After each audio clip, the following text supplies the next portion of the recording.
All right, welcome back to the Morgan Thomas Show. It's Morgan Thomas with Big Al, Alan Adams. Now, I know everybody was just kind of waiting around. They're like, oh, let me get through this basketball talk. I want to talk about football again. But let me tell you something right now, okay? Don't come at Alan and I in November, December, January. Don't come around January when Clemson has lost games that you expected them to win, but you didn't talk about them, and you didn't say anything, and you didn't encourage them going into the season, okay? I want you to talk about Clemson basketball because we enjoy our Tigers. We want to see what they can do. They're gold medal winners this year, and they played some pretty stout teams over in Europe. So, hey, let's support them now before the season starts. Don't sit here and be quiet about it. And then all of a sudden when we lose or when they lose games that you didn't want them to, now you get all complaining and you start calling in. I know how it is. We'll still take your call, though. We'll still take your call. But I just want to say, I warn you right now, get in on the basketball talk because I think they're going to surprise you. I really do. I think they did really well over in Europe. And I look forward to what they can do. Amir Sims is the real deal. He's really wanting to take this team to the next level and be the leader of the team. And, hey, I'm backing him all the way this season. So I look forward to it. And it's some great news that Kayvon Moore got the waiver to play this year. Again, you got Tevin Mack. You got a lot of transfers that are coming in. They're going to produce now. You got some true freshmen. Everybody talks about Brad Brownell never recruits. Yeah, well, you got true freshmen leading in the guard position coming out, starting the game. So, hey, let's back them. Let's support them, and let's see what they can do. I think they will surprise you again. Let's go into our topic number 3, segment number 3. That's our week 11. Man, week 11. Yeah. Picks against the spread. Getting into that November timeframe. My dad likes to call it Separation Saturday. A lot of big-time games coming up. And one big one that we're going to talk about a little bit later on. We start out with ACC versus ACC teams, and then we move to ranked versus ranked, and then we finish it all up with the Clemson game of the week. So let's get started out. FSU at Boston College. Now, when I did this, because we're doing it on Monday, the spread doesn't come out. And so I get a little confused here about the spread, but I'm going to go to ESPN.com and I'm going to check out the spread from there. And this is Florida State at Boston College. BC minus 1.5. I don't think anybody has said that in 25 years or more against Florida State. Yeah, after the Seminoles blew the big game against Miami this past week, leading to the Taggart dismissal, no way I'm taking them on the road to, mentally recover and get on the right track. FSU, I think, is going to mail it in for the rest of the season. Give me the Eagles minus the points. I agree with you there. There's no way after everything that's going on that Florida State goes up to Boston College. We already talked about how it's hard to win road games. I don't like to pick road teams in conference games. I don't like to do that at all. So that was one knock against them. And I feel like that Florida State's just in shambles right now. Who knows what's going to happen with them? They don't even know what coach they're going to get. They thought they had somebody that could rebuild the program and continue going, and now they don't even know what they're doing. So I can't pick Florida State, even if it's a small spread there at minus 1.5 or plus 1.5 for Florida State. A.J. Dillon, David Bailey, after leaving Clemson game, the next game they rushed for 414 yards and 5 touchdowns, and I think that BC is going to do the same all over Florida State and give me Boston College to win at home. Next game up, Al, is Georgia Tech at Virginia. 2-6 Georgia Tech, 6-3 Virginia. We just talked about, do we think they've turned and going to stay at the top of the Coastal Division? Virginia is favored, and they are giving minus 16.5 right now. What you got? Yeah, Georgia Tech actually seems to be playing a little bit better here as the season nears its end. But, Virginia just got the big win against USC, and to kind of take control of that Coastal Division, at least for the meantime, I think that success continues. I think the only kind of obstacle here is if they get kind of looking forward to that Virginia Tech rivalry game at the end of the year. But for this one, I'm going to take Virginia minus the 16.5. With Bryce Perkins just having a monster game, 490 yards and 5 touchdowns, you got to give me Virginia for that too. Going to be at home, like you said, going to have 3 home games to finish out the season. I don't see any reason why they can't beat the spread against Georgia Tech. Next game is a ranked game, 3:30, number 22, Wake Forest at Virginia Tech. And Wake is giving minus 2.5. I believe it's because, when you play in Lane Stadium, it's not easy to get a win there. That's very true. Virginia Tech, actually seems to be playing a little bit better when they switch quarterbacks to Hooker as well at the end of this year. They almost pulled out a big win against Notre Dame last week. even though Clemson needs Wake to win. Okay, we need that ranked win. Okay, that's kind of what we're all looking for. We want a big matchup in the Valley. 2 Saturdays from now. I think the Hokies pull the upset at home here and take down the Demon Deacons. So give me VT plus the points. Wow. Well, I can't do that, Al. I've got to take Jamie Newman. He's looking healthy. He dominated against NC State, 3 passing touchdowns. Just Wake Forest has just got a passing game that is just leaps and bounds better than Notre Dame, and so that's why I'm taking Wake Forest. I don't like to take away teams, but I'm going to take them in this case. Next up is Louisville at Miami. 5-3 Louisville against a 5-4 Miami. Miami is giving 6. So can Miami win by 7? Look, I believe it was kind of during the picks last week where I was talking about Miami being on a roller coaster of a year, and they didn't take the dive, that I wanted them to last week. It just didn't happen. Obviously, they beat Florida State. So I'm going to go with my gut and say the dive happens this week against Louisville, okay? And the offense scores some points on the road after they had a bye week. I honestly think Louisville's got a good chance of pulling the upset here, so I'm going to take Louisville plus the 5 since I think they win outright. I like that. I'm going with Miami, actually, in this case, because I think that I got to go with the home team. Miami seems to do better at home, and I'm going to go with them coming off a big win against Florida State as well. They're still not a good team, but they have a winning record, and I think they're going to become bowl eligible after this win for sure this weekend. Next up, number 15, Notre Dame, that team we were just talking about, versus or at Duke, and Notre Dame needed a 7-yard run to win with 29 seconds left against Virginia Tech.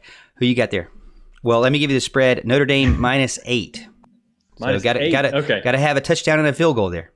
Okay, look, the Blue Devils, have had a decent season. Notre Dame obviously kind of coming off weeks where they were destroyed by Michigan and barely escaped a bad VT team. I think the Blue Devils have a chance for the upset coming off the bye week here. I'm not sure that they get it, but I am going to take Duke plus the 8 points, and that kills me to say that. I think Notre Dame's going to rebound. I think that with that scare, I feel like they almost let Michigan beat them twice. And so that's why I'm going to give them a little bit of a pass.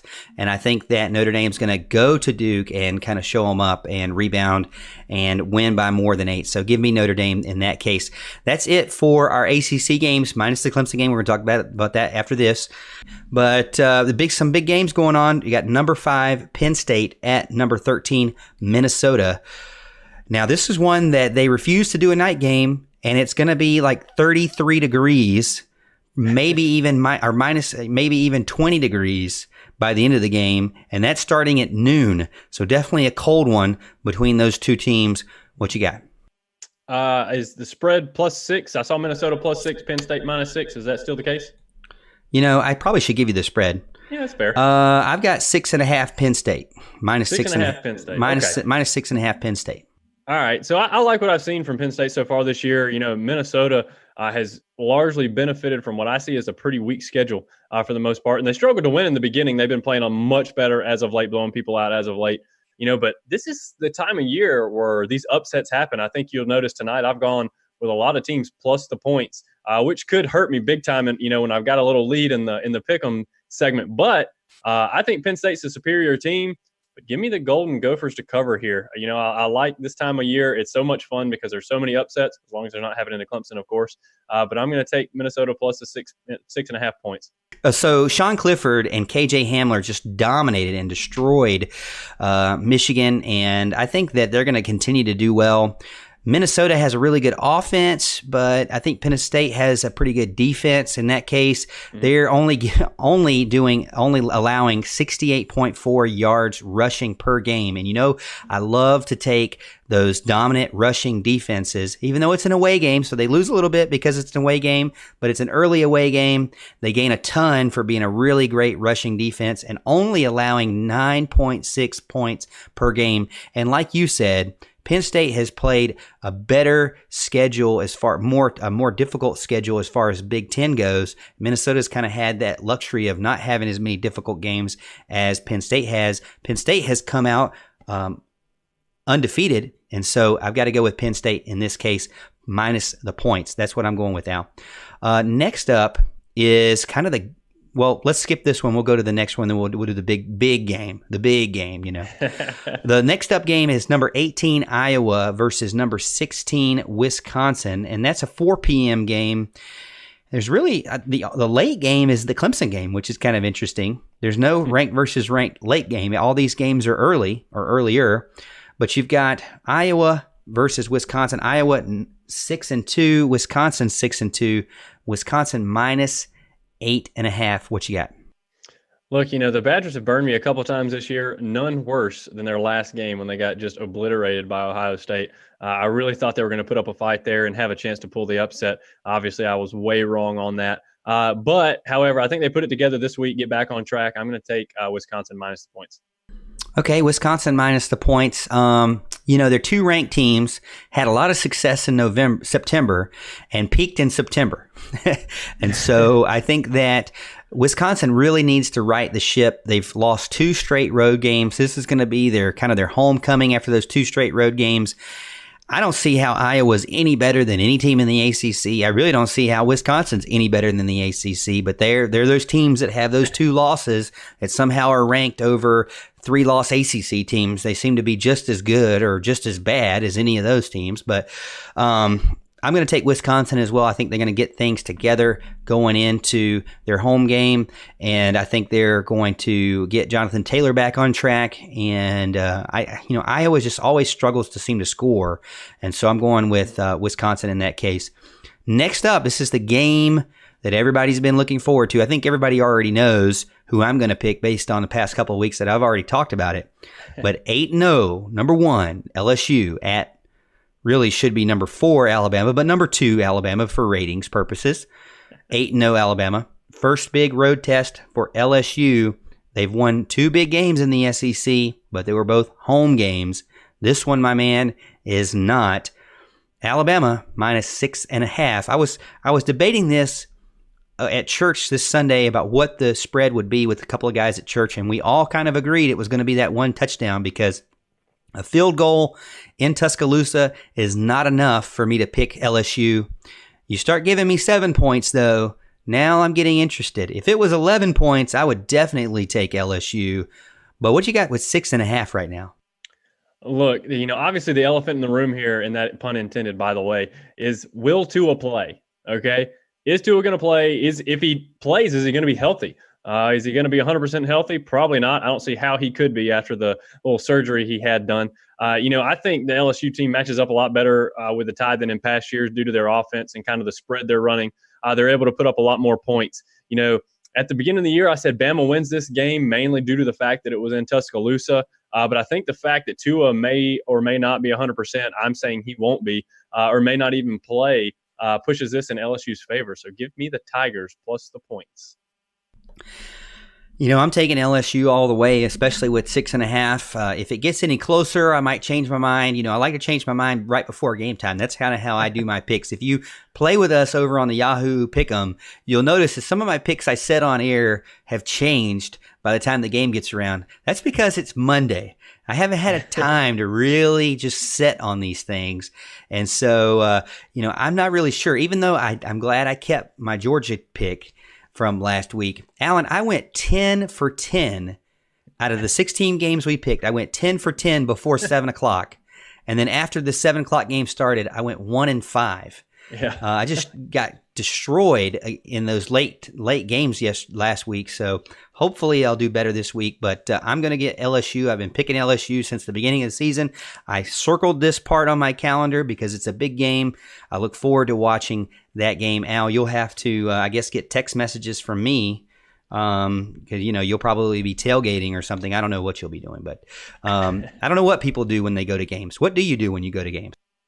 Well, it really depends on the game and the time, to be honest with you. Sometimes we go do a little tailgate, and sometimes I go get some good Raising Cane's chicken from a place on campus. It's kind of cool. I hang out with the Barnett crew at their tailgate some as well. So it's a good time. But I like to get to the games honestly as late as possible because I like to catch what I can of the early games and then get home to see the late games. So I'm a big fan of having noon games now, and I never was a fan of that ever. But I like to get there and get back, and I can see the rest of the action for the rest of the day.